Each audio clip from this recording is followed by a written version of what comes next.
The colony ship New Sahara drifted through the darkness between stars, carrying 50,000 sleeping souls toward their new home.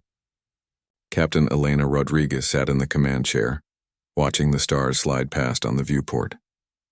Her crew worked quietly at their stations. Everything was routine. Everything was peaceful. Then the alarm screamed, "Contact!" shouted the sensor officer. Multiple ships dropping out of faster-than-light travel. Unknown configuration. Elena's heart jumped. In 30 years of space travel, humanity had never met another intelligent species. They had always wondered if they were alone. Now they had their answer. "Hail them," Elena ordered. "All frequencies. Let them know we come in peace." The response came quickly, but it was not what anyone expected. The alien ships were massive, each one 5 times larger than the New Sahara. They moved with purpose, surrounding the human vessel in a perfect formation. The communication channel crackled to life. The voice that spoke was translated by the ship's computer, but the tone was clear even through the mechanical rendering. It was cold. It was arrogant. It expected obedience, primitive vessel. "You have entered territory claimed by the Kalrathi Dominion. Your species is unknown to us. This is fortunate. You will surrender immediately. Your ship, your technology, and your people now belong to the Dominion. Resistance will result in your destruction. You have 60 seconds to comply." Elena stared at the screen. Around her, the bridge crew turned to look at her with wide eyes. 50,000 people slept below, trusting her to keep them safe. Families, children, people who had left Earth behind to build something new. "Open a channel," she said quietly. "Channel open, Captain." Elena took a breath. "This is Captain Elena Rodriguez of the Earth colony ship New Sahara. We are a peaceful vessel carrying civilians to establish a new settlement. We mean you no harm. We request safe passage through this region. We had no knowledge of your claim to this space." There was a pause. Then the alien voice spoke again, and this time there was something like amusement in it. "Your ignorance is irrelevant. Your weakness is obvious. You have 40 seconds. Elena looked at her crew. The weapons officer shook his head. The New Sahara had only basic defensive systems meant for asteroid deflection. Against military vessels, they were useless. The engine officer was already running calculations, but Elena could see the answer on her face. "They could not outrun those ships, Captain," the communications officer said softly. "There are 17 other species listed in their surrender demand database. They've done this before." Elena's hands tightened on her chair. 17 species, 17 civilizations that had bent their knee to these conquerors. She thought about those 50,000 people below. She thought about Earth so far away. She thought about humanity, still young and reaching for the stars. She thought about what surrender would mean. "Send a message to Earth," Elena said. "Everything we've recorded. Tell them what happened here. Tell them we refused." The communications officer's hands shook as she worked. "Message away, Captain. Tight beam. Maximum acceleration. It will reach Earth in 3 months." "Time's up, Primitive," the alien voice said. "You have chosen destruction. Your species will learn from your mistake." The New Sahara died quickly. The Kalrathi weapons were efficient. There was no pain for most of the crew. The ship simply came apart, and 50,000 lives ended in an instant. But Elena had been right about one thing. Humanity would learn from this. 3 months later, the message reached Earth. Admiral Marcus Chen watched the recording in the secure command center deep below Geneva. Around him, representatives from every human government sat in silence. They watched Captain Rodriguez deliver her final words. They watched the New Sahara explode in a flash of light. When it ended, nobody spoke for a long moment. "Play the Kalrathi message again," said the Secretary General. The alien voice filled the room. Cold, arrogant, certain of its superiority. "Your species is unknown to us. This is fortunate. You will surrender immediately." The message that followed the destruction was worse. It was a demand broadcast to every human colony. Every space station, every settlement in human space. The Kalrathi Dominion demanded Earth's complete surrender within 30 days. They listed their terms. Humanity would become a subject species. Human labor would serve Kalrathi interests. Human worlds would be absorbed into their empire. Resistance would result in the systematic destruction of human civilization. They included footage of the 17 other species that had surrendered. They showed what happened to those who had resisted. The Secretary General looked around the room. Opinions? We need time to build defenses, said one representative. We're not ready for this. They'll give us no time, said another. They made that clear. We could negotiate. Offer them something less than complete surrender. Admiral Chen had been silent until now. He was 70 years old with gray hair and tired eyes. He had spent his life preparing Earth's defenses against threats that might never come. Now one had arrived, and it was worse than anyone had imagined. They won't negotiate, he said quietly. Did you see their list? 17 species. They have a system. They make an overwhelming demand. They demonstrate their power. Then they expect surrender. It works because it's worked before. Then what do? Asked the Secretary General. Chen looked at the frozen image of the new Sahara's destruction on the screen. He thought about Captain Rodriguez and her crew. He thought about the 50,000 people who had done nothing wrong except be in the wrong place at the wrong time. We show them why it won't work on us, he said. 2 days later, the Kalrathi received Earth's response. It was not what they expected. War Master Theknor read the message in his command ship, orbiting the 4th planet of the Kalrathi home system. He was old by Kalrathi standards, his scales darkened with age, his body bearing scars from 100 battles. He had overseen the conquest of 6 species personally. He knew how this worked. The human response was brief. We do not surrender. We do not negotiate with murderers. If you want war, you will have war. But understand this. If we cannot have peace, you cannot have anything at all. Come and see what that means. Theknor showed the message to his subordinates. They laughed. Brave words from a species with barely 200 warships, said his second-in-command. We have 3,000. They think their primitive weapons can harm us, said another officer. Let them learn. But Theknor did not laugh. He had been a warrior for too long to dismiss any enemy completely. Still, the numbers were clear. Humanity was outnumbered, outgunned, and isolated. They had no allies. They had no advanced technology. They had nothing except pride and foolish courage. Prepare the fleet, Theknor ordered. We will take their outer colonies first. When they see their worlds burning, they will reconsider. Back on Earth, Admiral Chen stood before the Defense Council and outlined humanity's strategy. It was not the strategy anyone expected. We cannot win a conventional war, he said. They're right about that.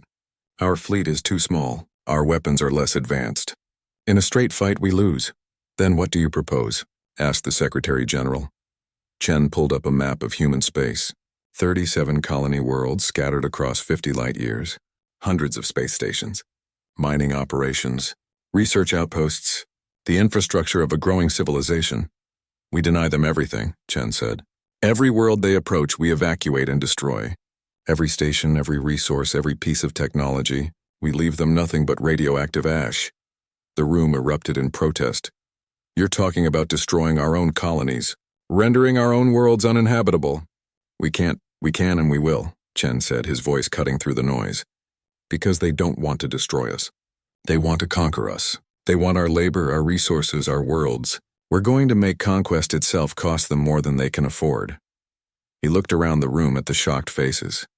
They've conquered 17 species because those species had something to lose. We're going to become a species that has already lost everything, and then we're going to make sure they lose even more.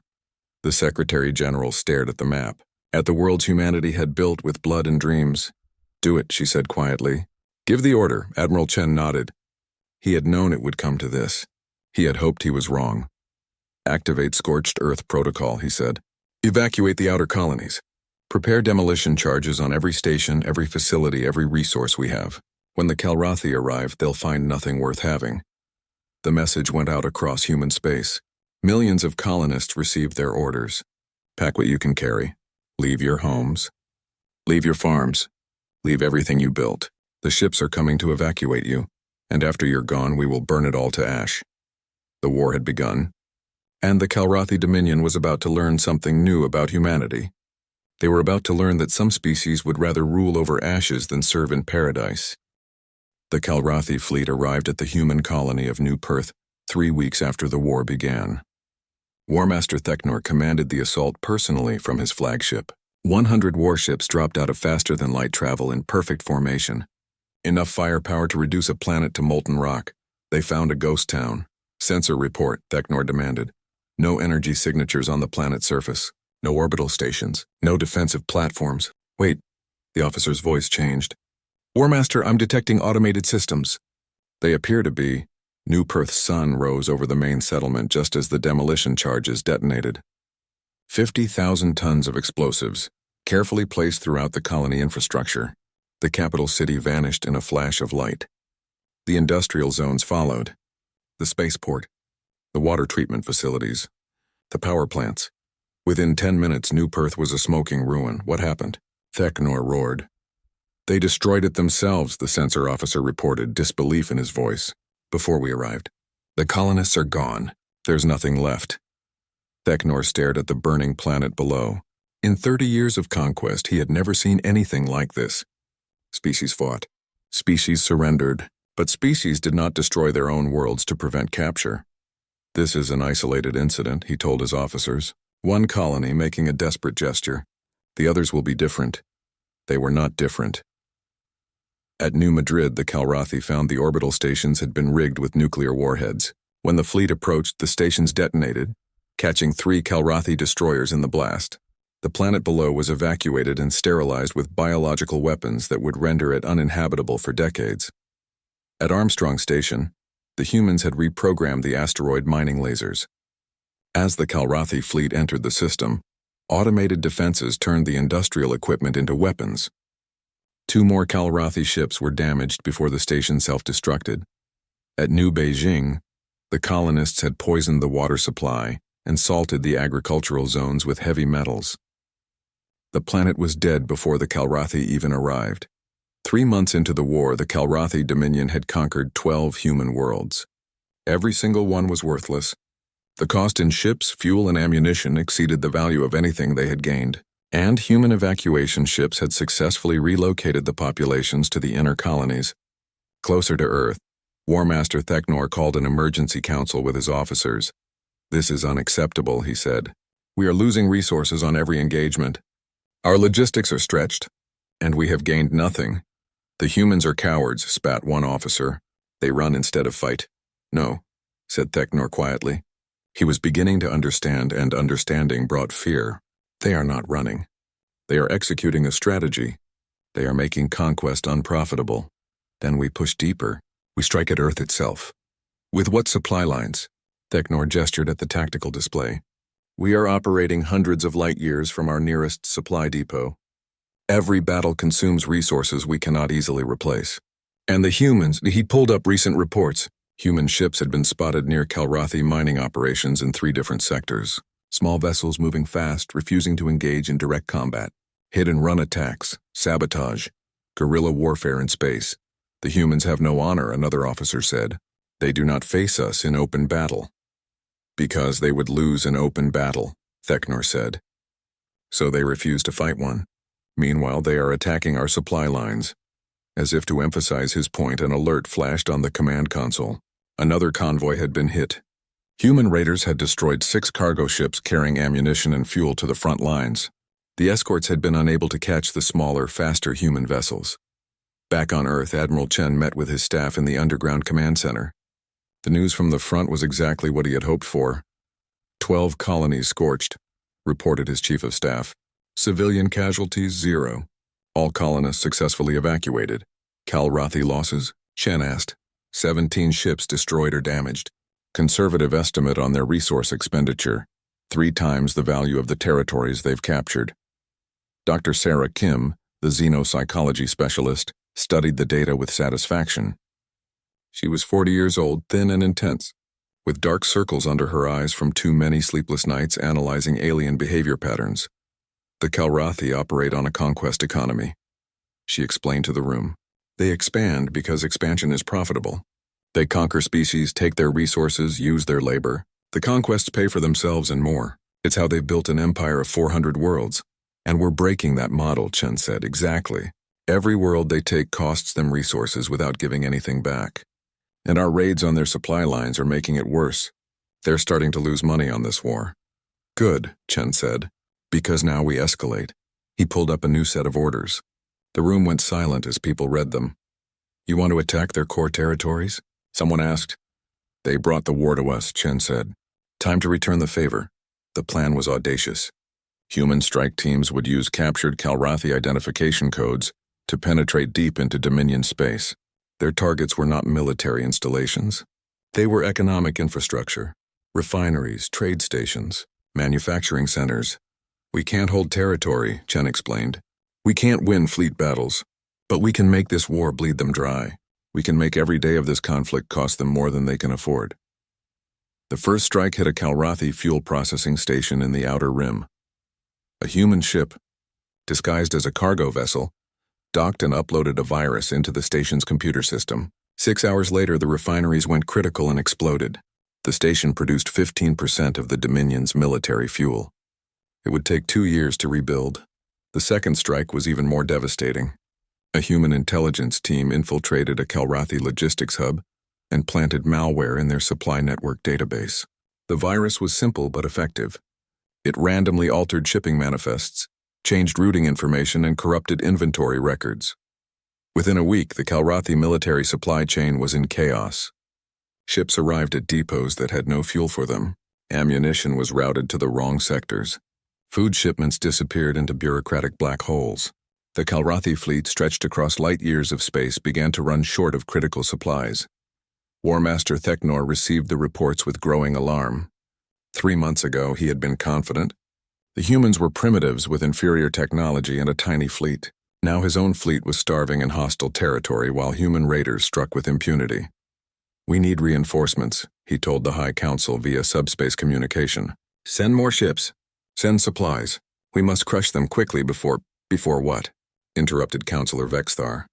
She was old and cunning, with political power that rivaled Theknor's military authority. Before you waste even more of the Dominion's resources on this pointless war. Pointless? They murdered 50,000. And in revenge, you have spent more resources than those 50,000 were worth 10 times over. You have conquered 12 worthless rocks. You have lost 17 warships. And now human raiders are attacking our own territory. Theknor's scales flushed with anger. Give me the forces I need and I will end this. We are giving you nothing more, Vexthar said coldly. The other councillors agree. This war must become profitable or it must end. You have 6 months to show results. After that, we are withdrawing all support. The communication ended. Theknor stood alone in his command chamber, staring at tactical displays that made less sense every day. How do you conquer someone who refuses to let you take anything? How do you fight someone who treats their own worlds as weapons? On Earth, Dr. Kim was analyzing the latest intelligence when she noticed something interesting. Internal Calrathi communications showed unusual patterns. Political arguments, budget disputes, civilian unrest. Admiral, she said, bringing the data to Chen. I think we're starting to see cracks. Chen studied the reports. Their economy is under strain. More than that. Look at these population surveys from Calrathi civilian worlds. Approval ratings for the war have dropped 30%. People are questioning why they're fighting. Because we're making it costly, Chen said. Every species they conquered before either fought and lost or surrendered. Either way, the war ended quickly. We're drawing it out. We're making it expensive. We're making it unpopular. There's something else, Kim said. She pulled up data on the Dominion's subject species. 3 of the conquered races have started independence movements. Small ones, but growing. They see how much trouble we're causing and they're getting ideas. Chen smiled. It was not a pleasant smile. Good. Let the Calrathi deal with problems at home while they try to fight us. He turned to his staff. Prepare the next phase. We've proven we can deny them territory and disrupt their supply lines. Now we prove something else. What's that, sir? That nowhere is safe. Not even their home world. The room went quiet. Someone finally spoke up. Sir, that's suicide. Their home system has more defenses than we have ships. We're not invading, Chen said patiently. We're sending a message. A very loud message that the Calrathi High Council cannot ignore. He pulled up plans for the operation. A single ship. A single bomb. One goal. The human ship Defiant was small by warship standards. Just a crew of 12, a stealth drive that barely worked, and a cargo hold containing a single Nova bomb. Captain James Wright sat in the command chair, watching the Calrathi home system grow larger on his sensors. This is insane, his pilot muttered. Yes, Wright agreed. That's why it'll work. They had traveled for 6 weeks through Kalrathi space using stolen identification codes and hoping no one looked too closely. The codes had come from a Kalrathi supply ship that human raiders had captured. That ship's crew had been treated well, fed, given medical care, and released on a habitable planet. Humanity wanted prisoners to talk about their treatment, wanted word to spread that humans fought with honor, even when their enemies did not. The codes worked. Checkpoints waved them through. Patrol ships ignored them. The Defiant posed as a routine cargo vessel, just one more ship in the endless traffic of a galactic empire. Approaching the home world, the navigator reported. Orbital defenses are active. 3,000 defense platforms. 500 warships in dock or on patrol. Plenty of targets, Wright said calmly, but we only need one shot. The plan was brilliant in its simplicity. They would not destroy the Kalrathi homeworld. That would make humanity no better than the aliens who had murdered the New Sahara. Instead, they would do something the Kalrathi would never forget. They would turn out the lights. The Nova bomb in their cargo hold was not a weapon of destruction. It was an electromagnetic pulse device, scaled up to planetary size. One detonation in orbit would fry every electronic system on the planet below and in orbit around it. No casualties. No permanent damage, but every computer, every power grid, every communication system would be offline for weeks. The most advanced world in the Kalrathi Dominion would be plunged into darkness. Position achieved, the pilot said. We're in optimal orbit. Wright took a breath. Launch the bomb. Set the timer for 5 minutes. That gives us time to get clear. And if we don't get clear, someone asked. Then we become the first humans to die on the Kalrathi homeworld, Wright said. But they'll remember us. The bomb deployed silently, drifting away from the Defiant on maneuvering thrusters. Below on the planet's surface, 3 billion Kalrathi went about their daily lives, unaware that everything was about to change. Bomb is away. Timer is active. 4 minutes. Get us out of here, Wright ordered. Maximum acceleration. The Defiant turned and burned hard, running for the edge of the system. Alarms started going off almost immediately. Their departure trajectory was wrong for a cargo vessel. The defense platforms had noticed. Multiple ships pursuing. They're hailing us, demanding we stop. Ignore them. 3 minutes. Weapons fire began to lance through space around them. The Defiant was fast, but the Kalrathi ships were faster. And there were so many of them. Shields at 60%, 50%, they're tearing us apart. 2 minutes. Keep flying. Captain, we're not going to make it. Wright watched the chronometer tick down. He thought about the New Sahara, about 50,000 civilians who had died for no reason except being in the wrong place, about Captain Rodriguez and her refusal to surrender.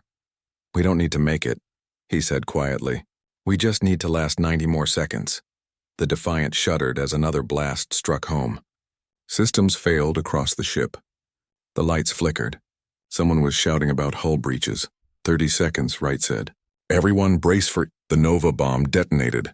There was no sound in space, but every sensor on every ship screamed in protest. The electromagnetic pulse expanded at the speed of light, a sphere of invisible energy that destroyed electronics like a tidal wave. The pursuing Kalrathi ships went dead in space, their systems fried. The defense platforms went dark. On the planet below, every city went black. Power grids collapsed. Communication networks died.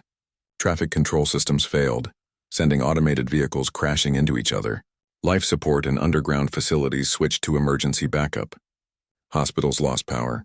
Banks lost data. The government lost control. The Kalrathi homeworld, the crown jewel of their empire, was suddenly primitive. The Defiant died in the blast too. Her systems no more resistant than the Kalrathi technology around her. But Captain Wright and his crew had succeeded. They had proven that humanity could reach the heart of the Kalrathi Dominion anytime they wanted. The message was clear. Nowhere is safe. War Master Theknor received the news in his flagship, still operating in human space. For a long moment he could not speak, could not think. His homeworld. The seat of Kalrathi power, dark. How long until power is restored? He demanded. Weeks, War Master. Maybe longer? The pulse damaged equipment across the entire planet. Repair crews are overwhelmed. Theknor understood strategy. He understood the message humanity was sending. They could have used a real weapon. Could have killed billions.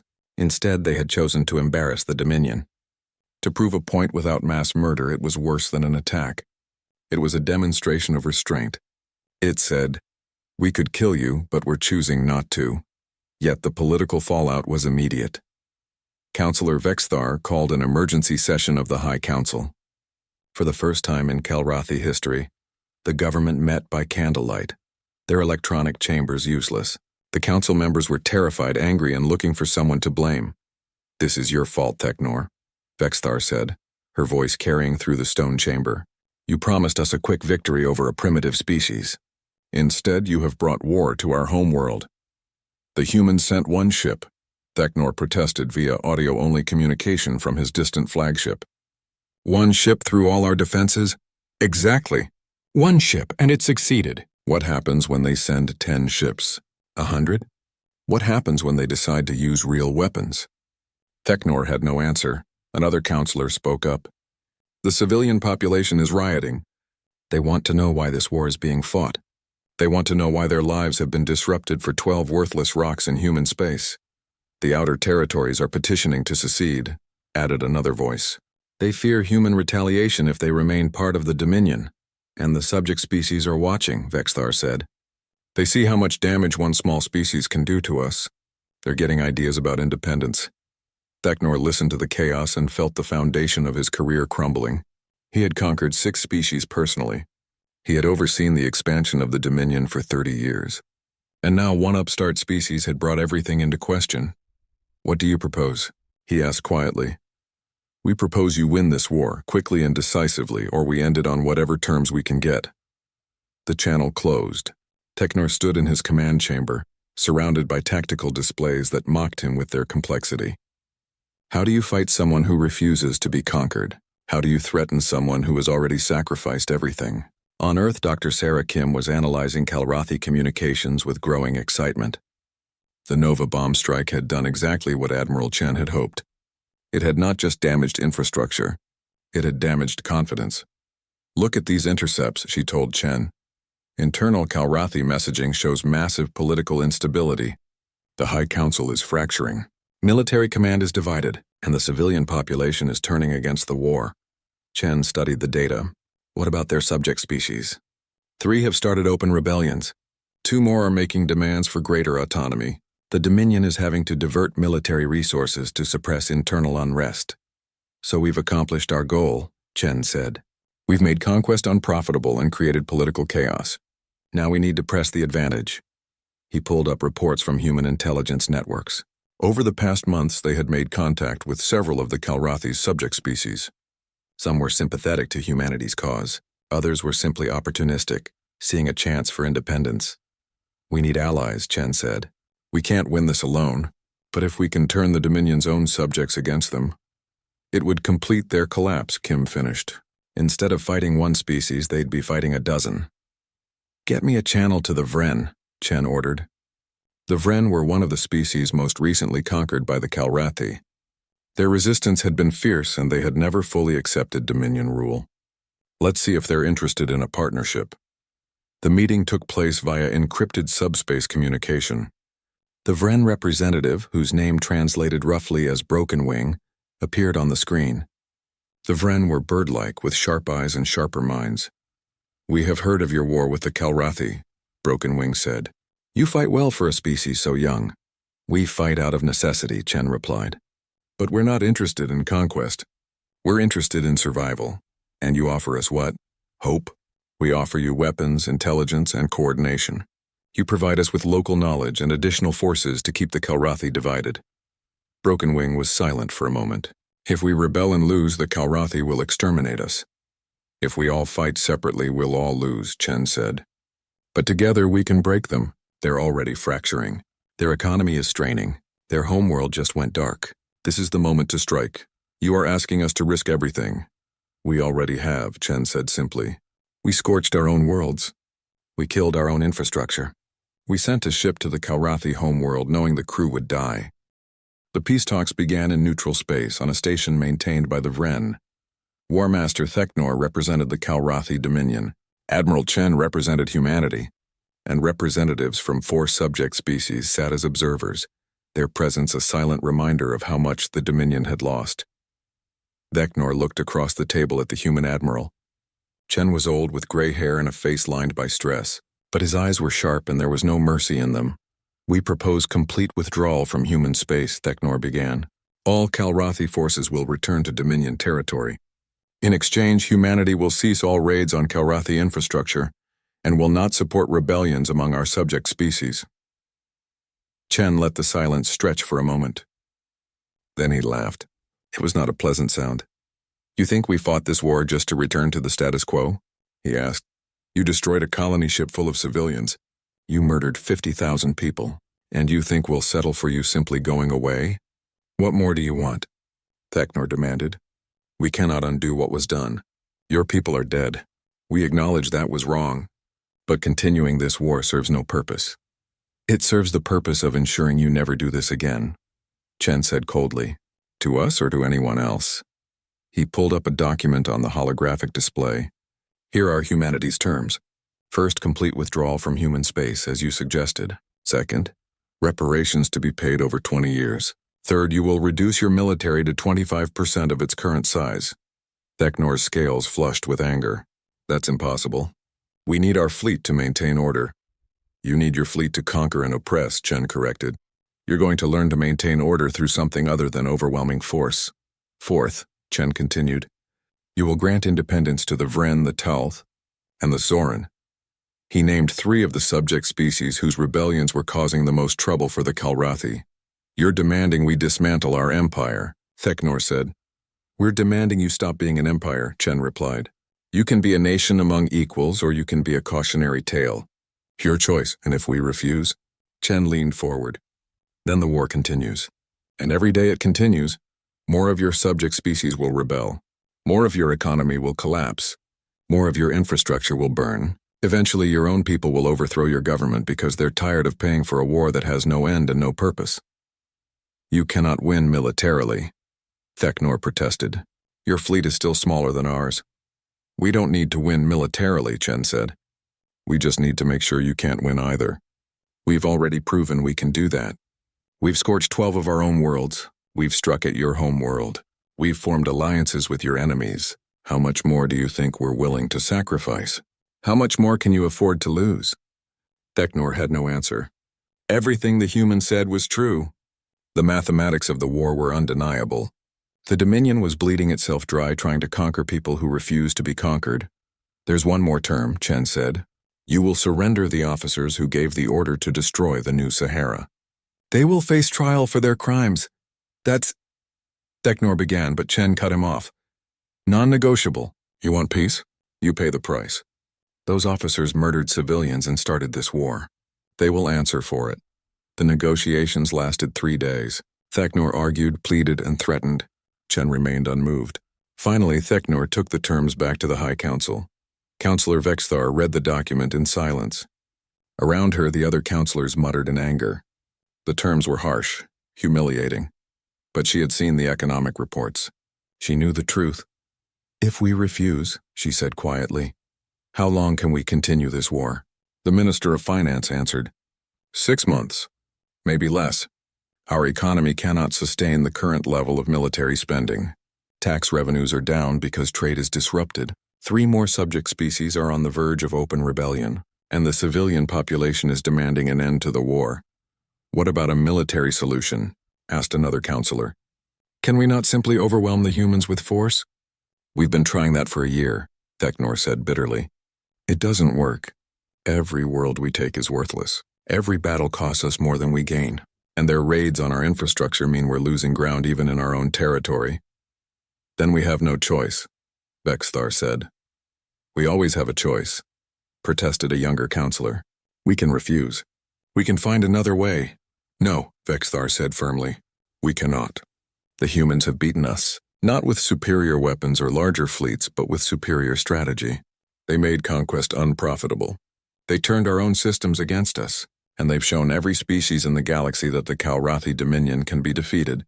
She looked around the room at the assembled leaders of a crumbling empire. We accept their terms, she said. All of them. The vote was not unanimous, but it was decisive. The Kalrathi Dominion would agree to humanity's demands. War Master Vecnor was given the authority to sign the treaty. But before he could return to the negotiations, something happened that changed everything. Thecnor was in his quarters on the flagship when his guards entered. They were his own elite troops, soldiers he had commanded for years. He recognized the look in their eyes immediately. "War Master Thecnor," the lead guard said formally, "you are under arrest for crimes against the Dominion." "On whose authority?" Thecnor demanded. "On the authority of the Military Council. You have been relieved of command." They took his weapons and escorted him to the brig. As they walked through the corridors, Thecnor understood what was happening. He was being made a scapegoat. The High Council needed someone to blame for this disaster, and he was the obvious choice. 3 days later, War Master Thecnor was executed by his own people. The official charge was gross incompetence and mismanagement of military resources. The real reason was political necessity. The Dominion needed to show their people that someone was being held accountable, but they also turned him over to humanity for trial, along with the other officers who had ordered the destruction of the New Sahara. It was a compromise. Thecnor was already dead, so humanity could not execute him. But they could hold their trial, and the other officers would face justice. Admiral Chen attended the trial. It was held on Earth in a newly constructed war crimes tribunal. The Kalrathi officers stood in the defendant's box, their scales pale with fear. The evidence was overwhelming. Communication logs showing the order to destroy the New Sahara, testimony from surviving Kalrathi crew members, video of the colony ship's destruction. The lead prosecutor was a human woman named Michelle Torres. She had lost her sister on the New Sahara. Her voice shook with emotion as she addressed the court. "These defendants," she said, "murdered 50,000 civilians as a terror tactic. They believed that showing overwhelming force would make humanity surrender. Instead, they started a war that destroyed their own empire. But that's not justice. That's just consequences. Justice is what we do here in this courtroom, when we hold them accountable for their crimes." The Kalrathi officers were found guilty. 3 were sentenced to life imprisonment. 1 was sentenced to death, though the sentence was later commuted. Humanity wanted justice, but they did not want to become executioners. Dr. Sarah Kim watched the trials from the observation gallery. She had spent months analyzing Kalrathi psychology, trying to understand how they thought. Now she saw them broken and defeated, and she felt no satisfaction. Only sadness? Was it worth it? Asked a younger researcher sitting next to her. Kim thought about the question. 15 human colonies destroyed, 200,000 dead on both sides, an empire brought to its knees, all because one species had refused to surrender. "Yes," she said finally, "because the alternative was slavery, and because now every species in the galaxy knows that some prices are too high to pay, even for survival." The peace treaty was signed 3 months after the talks began. The Kalrathi withdrew from human space. They began paying reparations. They reduced their military as promised. And they granted independence to 3 subject species. But the real cost to the Dominion was not measured in ships or money. It was measured in prestige and power. The Kalrathi had ruled through fear and overwhelming force for 1,000 years. Now everyone knew they could be beaten. Over the next 2 years, 7 more subject species declared independence. The Kalrathi were too weak to stop them. Their empire, which had once controlled 400 worlds, shrank to less than 200. Counselor Vexthar oversaw the decline from her office on the homeworld, now rebuilt, but never quite the same. She sometimes thought about the moment when everything changed, the moment when the human colony ship refused to surrender. If they had simply given in, the Kalrathi would still be strong. But they had chosen to fight, and in doing so they had broken an empire. She pulled up a file on her computer. It was Dr. Kim's xenopsychological analysis, the one that had been distributed to every species in the galaxy. Vexithar had read it many times, trying to understand how they had lost. The key passage was simple. Humanity will sacrifice anything to deny their enemies victory. They would rather rule over ashes than serve in paradise. Any species considering conflict with humans must understand this fundamental truth. You cannot conquer people who are willing to destroy everything to remain free.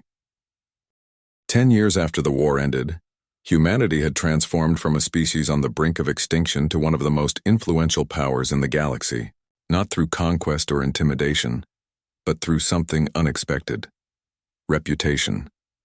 Dr. Sarah Kim stood before an audience of representatives from 40 different species. The Galactic Assembly had been formed 5 years ago, a loose confederation of independent worlds working together for mutual defense and trade. Humanity had been instrumental in its creation. Today I'm presenting my final analysis of the human-Calrathi War, Kim said. She was 50 now. Her hair touched with gray, but her mind was as sharp as ever. The lessons learned have implications for all of us. The presentation hall was silent as she brought up the data. Charts showing military expenditures, casualty figures, economic impact. The numbers told a story that every species in the assembly already knew, but seeing it laid out systematically was still shocking. Humanity entered the war with 200 warships against the Calrathi's 3,000, Kim began. We had inferior weapons, limited resources, and no allies. By every conventional military analysis, we should have lost within 6 months. She clicked to the next slide. Instead, the war lasted 18 months and ended with Calrathi surrender. Total human military casualties, 15,000. Total Calrathi military casualties, 42,000. But those numbers don't tell the real story. Another click. The real story is economic. Humanity destroyed 15 of our own colonies, rendering them temporarily uninhabitable. The cost to us was enormous. 200 billion credits in lost infrastructure, millions of displaced colonists, years of rebuilding required. But the cost to the Calrathi was worse. The slide showed the Calrathi economic collapse. They spent 5 trillion credits prosecuting a war that gained them nothing. Their economy contracted by 30%. Subject species rebelled, costing them additional resources to suppress. Their currency collapsed, and their empire, which had stood for 1,000 years, shrank by more than half. Kim looked out at the audience. We won because we made conquest unprofitable. We denied them everything they wanted. And in doing so, we demonstrated a principle that has changed galactic politics. Asymmetric warfare is more effective than matching force with force. A representative from the Talth species raised a hand, but at what cost? You sacrificed your own worlds. Your own people suffered terribly. Yes, Kim agreed. And that's the point. We were willing to pay a price that the Calrathi were not. They wanted profitable expansion. We wanted survival. Those are very different motivations. She pulled up her final slide. It was the xenopsychological profile that had become famous across the galaxy. Some species called it the human warning. Others called it the price of freedom. Humanity possesses a unique trait, Kim read. They would rather rule over ashes than serve in paradise. This is not bravado or posturing. It is a fundamental aspect of human psychology, demonstrated through their history and proven in the war with the Calrathi. The strategic implications are clear. Conflict with humanity must be avoided when possible, and if unavoidable, must never push them to total war. The assembly was quiet. Kim had presented this analysis before, but it still made people uncomfortable. It painted humanity as dangerous, unpredictable, willing to destroy everything for principle. But that's only half the story, Kim continued. Yes, humans are dangerous when threatened, but we're also capable of great cooperation. Look at the species we fought alongside. The Vren, the Talth, the Zoran. We helped them gain their independence. We shared technology with them. We built this assembly together. Humanity is dangerous to enemies, but loyal to friends. After the presentation, Kim was approached by a young Vren named Swiftwing. She was a historian researching the fall of the Calrathi Dominion. Dr. Kim, may I ask you something? Of course. Do you think humanity would do it again? If another species threatened you, would you burn your own worlds? Kim thought about the question carefully. I hope we never have to find out. But yes, I think we would. Because the alternative, surrender, slavery, loss of freedom, is unacceptable to us. We'd rather have nothing than have everything on someone else's terms. Swiftwing made notes on her datapad. The Calrathi didn't understand that. They thought all species were like them, that everyone calculated cost and benefit rationally. They didn't realize that humans operate on principles that transcend rational calculation. That's not entirely fair, Kim said. We are rational. We calculated that preserving our freedom was worth any cost. That's a rational choice just based on different values than the Calrathi expected. Across the galaxy, on New Perth, the first colony the Calrathi had conquered and the first humanity had scorched, a ceremony was taking place. The colony had been rebuilt over 7 years. New buildings, new infrastructure, new farms. But some things were left unchanged. In the center of the capital city stood a monument. It was a piece of melted steel from the original colony, twisted and blackened by the demolition charges that had destroyed everything. Beneath it, an inscription read, "We burned this world ourselves, so that it would be ours and ours alone. Never forget what freedom costs." Governor Patricia Lynn stood before the monument addressing a crowd of colonists. Many were original settlers who had been evacuated during the war. Others were new arrivals, young people who had been children when the war began. 10 years ago, Lynn said, we made a choice. We chose to destroy what we loved rather than let it be taken from us. Some people thought we were crazy. Some thought we were suicidal. But we knew something that our enemies didn't. She paused, looking at the melted steel memorial. We knew that things can be rebuilt. Cities, farms, stations, all of that can be recreated. But freedom once lost is almost impossible to regain. So we chose freedom and accepted the price. The crowd was silent. For many, this was the first time they had really understood what had happened. They had learned about the war in school.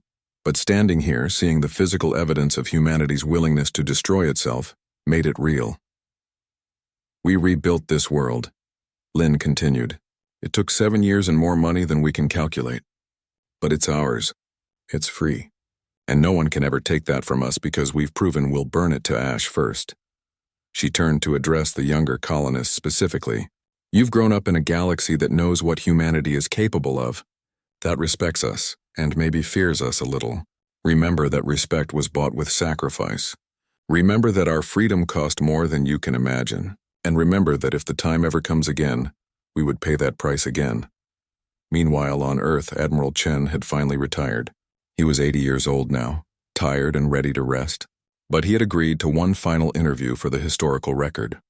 The interviewer was a young journalist named David Park. He sat across from Chen in the Admiral's modest apartment. Recording equipment spread between them. Admiral, looking back, do you have any regrets? Park asked. Chen was quiet for a long time. I have thousands of regrets. Every colony I ordered destroyed. Every family I displaced. Every person who died carrying out my orders. I see their faces at night. But would you do it differently? No, Chen said firmly. Given the same circumstances, I would make the same choices. Because the alternative was unacceptable. Some historians argue that you could have negotiated with the Kalrathi, Park said carefully, that you could have found a compromise that didn't require such drastic measures. Chen's eyes hardened. They murdered 50,000 civilians to make a point. They expected us to surrender out of fear. If we had negotiated from that position of weakness, we would have been negotiating the terms of our slavery, not our freedom. But the cost. The cost of freedom is always high, Chen interrupted. Higher than most people want to pay. Higher than most people think is rational. But some things are worth any price, he leaned forward. Let me tell you something about the human species. We've spent our entire history fighting for freedom. We've fought wars against ourselves, against nature, against tyranny in all its forms. And we've learned something important. Once you accept that there are some things worth dying for, it becomes easy to accept that there are some things worth burning everything for. Park made notes. Do you think the war changed humanity? Made us harder? More willing to use extreme measures? I think it revealed what we already were, Chen said. The Kalrathi didn't change us. They just gave us a reason to show the galaxy what we're capable of when pushed to the edge. On the Kalrathi homeworld, now much diminished from its former glory, Counselor Vexthar sat in her office reviewing historical documents. She was 93 years old by human reckoning, ancient for a Kalrathi, but she had survived the war and its aftermath, and she was determined to learn from the mistakes. She had written a book recently published, titled The Fall of the Dominion, a First-Hand Account. It was required reading in Kalrathi schools now, a cautionary tale about the dangers of arrogance and miscalculation. One passage had become particularly famous. We thought strength meant having the largest fleet. We thought power meant the ability to destroy. We were wrong. The humans taught us that real strength is the willingness to sacrifice anything for what you believe in.